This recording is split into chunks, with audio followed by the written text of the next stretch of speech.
Si vous avez visionné la première vidéo de ma série, de cette série de vidéos sur les mythes qui viennent saboter nos résolutions de l'année, vous êtes maintenant conscient que avoir des attentes irréalistes, s'attendre à être capable de développer une nouvelle habitude en 21 jours, c'est une façon de venir saboter tous ces efforts-là, ce temps que vous investissez pour votre développement personnel ou professionnel.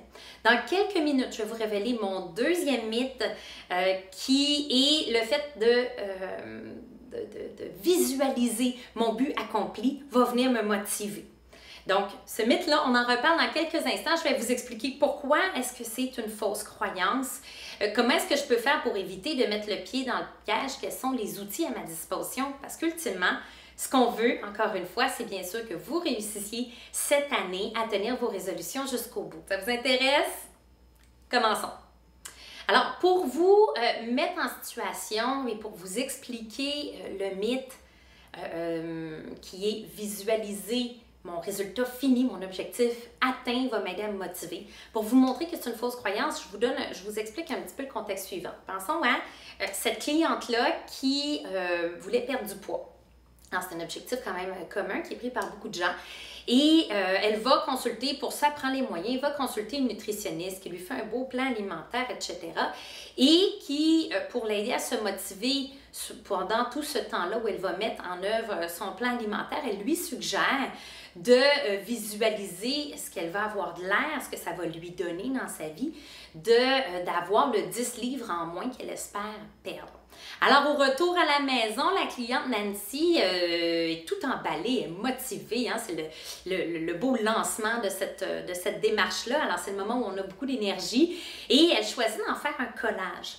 Donc, elle va dans des magazines, elle va chercher des pages qui l'inspirent, une femme qui a un corps qu'elle aimerait avoir et qui est en train de faire du yoga sur le bord d'une plage, ou une autre belle femme qui parade une robe qu'elle aimerait s'offrir le jour où elle atteint son objectif. Elle fait un beau collage de tout ça et elle l'accroche sur son mur dans sa salle d'entraînement où il y a son elliptique et ses poids. Alors, imaginez l'effet que ça peut avoir. Ce qu'on vise avec une démarche comme ça, quand on dit aux gens de mettre à vue le résultat accompli, ce qu'on vise, c'est que jour après jour, pendant plus de 2 mois, la personne va y penser à le faire. Mais en fait, je sais pas vous, mais moi, c'est à toutes les fois que je rentre dans ma salle d'entraînement où il y a peut-être, oh horreur, un miroir et sur mon mur, le fameux collage en question, ça va me casser les jambes. Sérieusement, c'est très dur d'être capable à chaque fois de voir un beau corps de mannequin sur mon mur quand je me sens comme une baleine en train de pédaler. Non? Donc, qu'est-ce que ça fait à ce moment-là? Ben, la pauvre Nancy, quand elle m'appelle et elle me dit, là, je sais pas quoi faire, j'étais toute motivée au départ, là, j'ai carrément arraché mon poster de sur mon mur, mon collage, et puis je comprends plus très bien comment me motiver. Ben, c'est normal. En fait, c'est un des effets de ce conseil-là, malheureusement, c'est que c'est vraiment une arme à double tranchant. Pour certains, ça va être source de motivation, mais pour d'autres, l'effet, c'est que ça fait juste rappeler à quel point on n'est pas rendu. Et à quel point ce qu'on espère obtenir, on ne l'a pas maintenant. Et que l'écart est grand. Et ça peut être décourageant si l'écart est trop grand. Okay? Donc, probablement que les gens sur le poster n'avaient pas juste un petit 10 livres en moins qu'elle, c'est des mannequins. Donc, c'est des gens qui avaient des corps extrêmement minces, en fait. Et c'était des idéaux qui étaient inaccessibles pour cette personne-là. Alors, c'est le genre d'effet pervers qu'on voit. Une autre façon où ça devient, ce conseil-là, ça devient une forme de sabotage. Et c'est un petit revers de la psychologie que je vous explique, mais pour certains, ça vient évacuer la tension qui était là et qui était une motivation pour passer à l'action. Je vous explique. À force de visualiser le fait que j'arrive en temps et que je suis rendue quelqu'un de ponctuel dans mon affaire, puis là, je visualise que c'est accompli, j'ai moins cette frustration, cette tension-là que j'avais qui faisait « Ah, c'est pas acceptable, je suis jamais ponctuelle, il faut que je change. » Tout d'un coup, plus ça va, plus j'ai l'impression que c'est pratiquement déjà fait. Hein? On peut se convaincre nous-mêmes avec notre propre imaginaire. C'est subtil, on s'en rend pas compte, mais ce que ça fait, c'est qu'on a moins cet élan-là de se mettre en action, visualiser le rêve accompli, visualiser son objectif terminé, achevé. Ça peut donner subtilement l'impression de l'avoir un peu déjà atteint.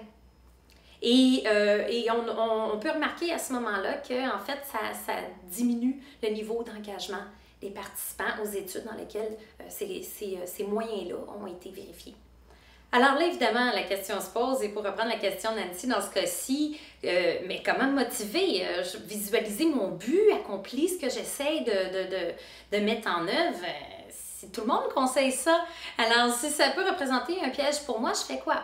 Donc, pour vous donner l'information là-dessus, je vais me référer à une étude qui a été faite au New York University et dans laquelle on comparait 3 méthodes. La première, c'était le garde-toi. Alors, imagine à quel point ta vie va être meilleure, à quel point ta vie va être différente et ce que ça va te donner quand tu vas avoir réussi ton objectif. Donc, on demandait des participants de faire ça et après ça, ils ont vérifié bien sûr à quel point ils se mettaient en action. Et la deuxième méthode qui a été étudiée, c'était comment je l'appellerais, le rumine. On va l'appeler ruminer, ressasser, remâcher. Alors, c'est l'inverse. C'est pense à ce qui va pas dans ta vie présentement, qui te pousse à vouloir le changer. Qu'est-ce qui te manque? Qu'est-ce qui n'est pas là? Qu'est-ce qui t'agace? Qui fait que tu veux apporter un changement et une différence? Et la troisième technique, c'était compare. Donc, commence par la première méthode, commence par te gâter. Ensuite, rumine un petit peu, puis finalement, compare l'écart entre ton point de départ, ce qui ne marche pas, puis entre ton point d'arrivée, ce que tu essaies idéalement d'atteindre et de mettre en œuvre. Compare ça. Alors, je vous donne un exemple. Imaginons que, moi, ce que je veux faire, c'est perdre du poids, et là, à l'étape de me gâter, j'imagine vraiment cette sensation-là que j'ai aimée quand j'étais plus mince dans ma vie, avant ma grossesse, d'être ferme, de sentir que j'ai un corps athlétique et que j'ai la silhouette que je recherche quand je m'habille, je me prépare pour une soirée. Alors, je suis en train de visualiser ça. Ça, c'est le garde-toi. La deuxième méthode, le rumine, le ressasse, c'est de me rappeler comment je déteste ça quand j'essaie du linge que je portais avant ma grossesse puis que je suis pas capable de le mettre. C'est mes vêtements préférés. Ils me font pas. Puis là, je suis obligée de payer pour me rééquiper une garde-robe qui est comme de linge plus gros. J'ai pas le goût, ça ne me tente pas d'aller faire ce magasinage-là et c'est une grosse motivation de remâchage pour dire « OK, je m'y mets puis je vais faire ce qu'il faut pour rentrer dans mon ancien linge. » Ça, c'est le remâchage, OK? Le ruminer, le ressasser. Et le comparer, c'est quoi? Ben, c'est de faire ce que j'ai de faire, le A, le B, puis ensuite de me dire « OK, ben, qu'est-ce que ça prend à ce moment-là pour partir de là? » de ce qui m'agace et de ce qui revient là-dedans, qui est de rentrer dans mes vêtements, etc. Et me rendre à ce point-là, à rentrer dans mes anciens vêtements. Là, c'est dans ce cas-ci un 10 livres, par exemple, que tu fais, bon, ben OK, je sais que dans mon rythme de vie à moi, dans mes habitudes à moi, ce qu'il faut que je change pour ça, c'est probablement, entre mon point A puis mon point B, de manger moins de dessert.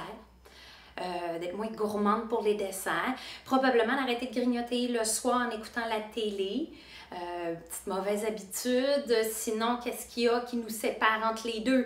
Il faudrait probablement que je rajoute, je fais de l'exercice, mais que je rajoute une séance d'exercice par semaine pour accélérer le processus, sinon ça prendrait trop de temps, puis je me connais, je sais que ça va me décourager. Donc, je sais que dans mon cas, boire plus d'eau, ça fait une grosse différence parce que quand je bois plus d'eau, je reconnais mieux la différence entre la soif et la faim. Sinon, j'ai soif souvent puis j'interprète que c'est de la faim. Fait que je sais que ça joue un rôle chez moi.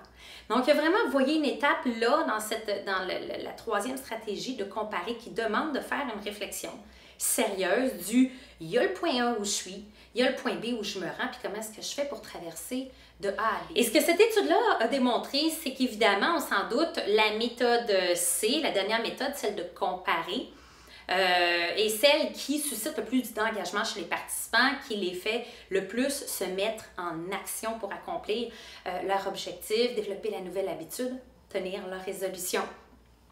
Mais il y a un mais à ça. Et c'est là où ça devient vraiment fascinant. Ce que je viens de dire comme résultat que la méthode C marche mieux, ça fonctionne seulement chez ceux qui constatent en comparant qu'ils ont la capacité de l'atteindre. Quand l'objectif est trop grand, Si je m'étais mis objectif que je retrouve la taille que j'avais, ma taille d'adolescente par exemple, là c'est 25 livres, il faut que je perde. Tout d'un coup, c'est pas du tout la même chose, c'est pas le même objectif.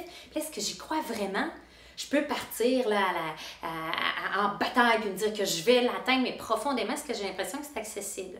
Quand ils faisaient la méthode C et qu'ils comparaient leur point de départ avec leur point d'arrivée et ce que ça prend pour se rendre, bien, quand le point d'arrivée était trop loin, évidemment, le constat de tout ce qu'il faut faire pour se rendre, c'est un constat qui décourageait.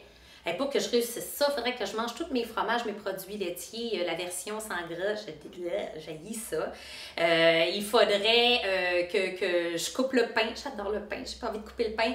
Il faudrait que je m'entraîne énormément, donc là, pas juste une séance de plus, mais des séances plus longues, plus souvent, ça irait pas du tout avec mon horaire.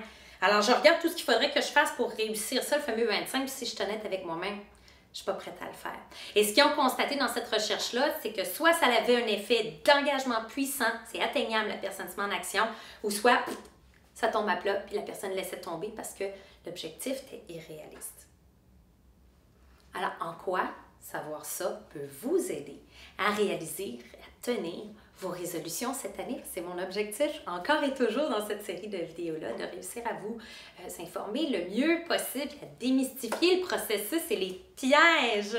Alors, bien sûr, ce que ça veut dire, c'est d'abord, faites-le, ce fameux processus-là, puisque je viens de vous donner la méthode et de vous en donner l'exemple, c'est qu'est-ce que vous voulez réaliser dans votre vie et appliquer ce fameux processus ABC, de vous gâter, de ruminer un petit peu, puis ensuite de comparer le chemin que vous avez à faire. Votre objectif, il est motivant si vous atteignez le niveau suivant. Vous étirez l'élastique assez pour qu'il y ait le potentiel de jouer un tour à quelqu'un. Hein? Si mon élastique est lâche, il n'y a aucun potentiel. Il faut, pour qu'un objectif soit motivant, étirer un petit peu la sauce. Aller un peu en dehors de notre zone de confiance.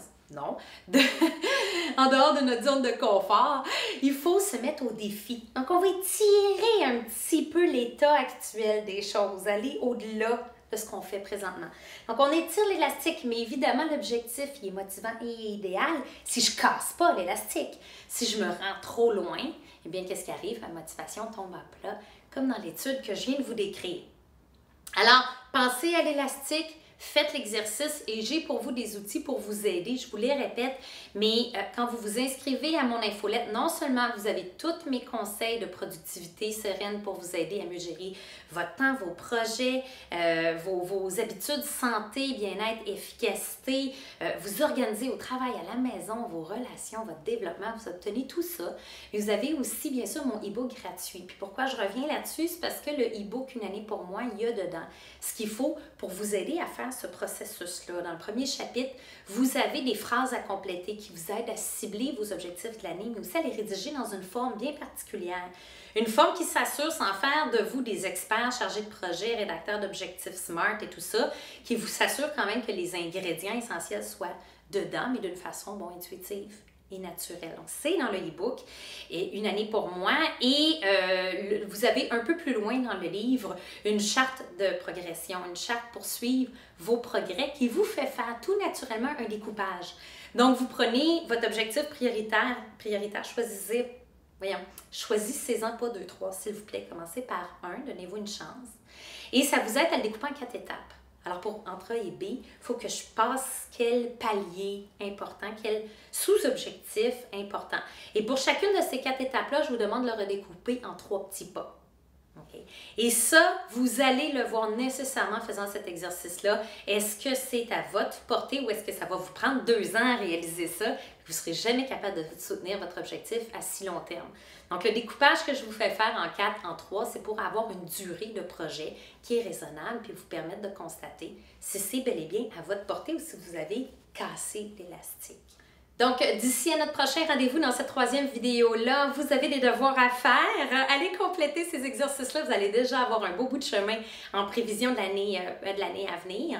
Et bon, dans la 3e vidéo, mon 3e et dernier mythe, on va aborder la question du fait qu'une rechute, c'est un échec. Répandez ça autour de vous, cliquez j'aime, cliquez partagez surtout pour l'envoyer à tout votre réseau et pour aider ceux à qui vous voulez du bien autour de vous, pour les aider eux aussi à ne pas saboter leur résolution cette année.